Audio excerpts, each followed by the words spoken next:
নমস্কার বন্ধুরা, দীপ্তি রান্নাঘরে আপনাদের সবাইকে স্বাগত।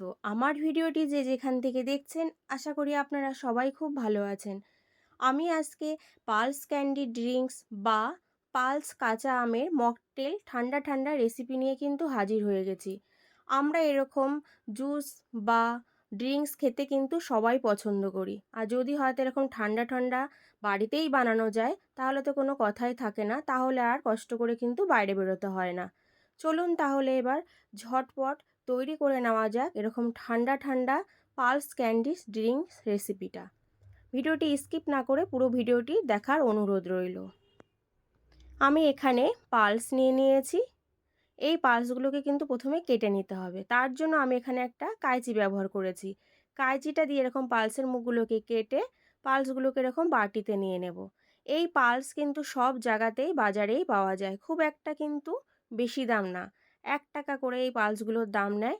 আপনারা কিনে এনে বাড়িতে তৈরি করে খেয়ে দেখুন, আশা করি সবার কিন্তু খুবই ভালো লাগবে। আর বাচ্চারা কিন্তু এই রেসিপিটা বানালে খুব বেশি খুশি হবে। আমার লজেসগুলো কাটা হয়ে গেছে, আর এই খোসাগুলোকে বাদ দিয়ে দেবো। এবার এটাকে ভালো করে কিন্তু একটু গুঁড়ো করে নিতে হবে। আমি মিক্সচারে গুঁড়ো করে নেব, আপনারা যে কোনো কিছুতে ইচ্ছে গুঁড়ো করে নিতে পারেন। গুঁড়ো করা হয়ে গেছে। এবার এই ক্যান্ডিগুলোকে আমি গুঁড়োগুলোকে একটা বাটিতে প্রথমে কিন্তু ঢেলে নেব।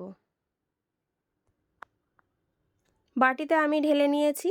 আমি এখানে একটা কাচের গ্লাস নিয়ে নেব। একটা কাচের গ্লাস নিয়ে নিয়েছি। এর মধ্যে দিয়ে দেব কয়েক টুকরো বরফ। বরফটা আমার দেওয়া হয়ে গেছে। এবার যে ক্যান্ডিটাকে আমি গুঁড়ো করে রেখেছিলাম পালসের, এবার সেই ক্যান্ডির গুঁড়ো দিয়ে দেবো। এখানে আমি 2 চামচ ক্যান্ডির গুঁড়ো দিয়ে দেব।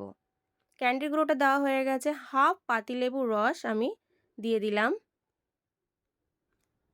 আর দিয়ে দেবো 2টো স্লাইস করে রাখা পাতিলেবুর টুকরো।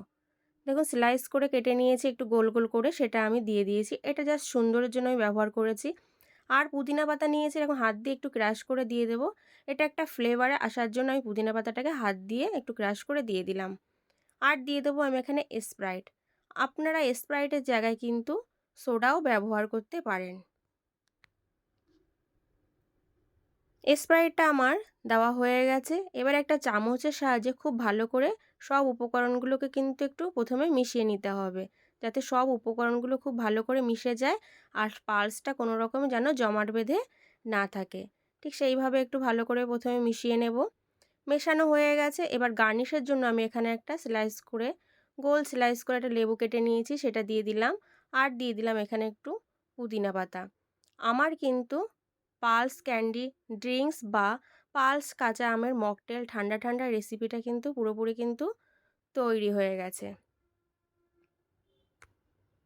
আপনারা তো দেখতেই পারলেন আমি কি করে ঠান্ডা ঠান্ডা রেসিপিটা তৈরি করলাম। এইভাবে আপনারাও বাড়িতে তৈরি করে খেয়ে দেখুন, আশা করি সবার কিন্তু খুবই ভালো লাগবে। আর বাড়িতে তৈরি করা যে কোনো জিনিস কিন্তু স্বাস্থ্যের পক্ষে খুবই উপকারী। তাহলে আজকের রেসিপি কি কিন্তু এই পর্যন্তই। ভালো থাকবেন। ধন্যবাদ।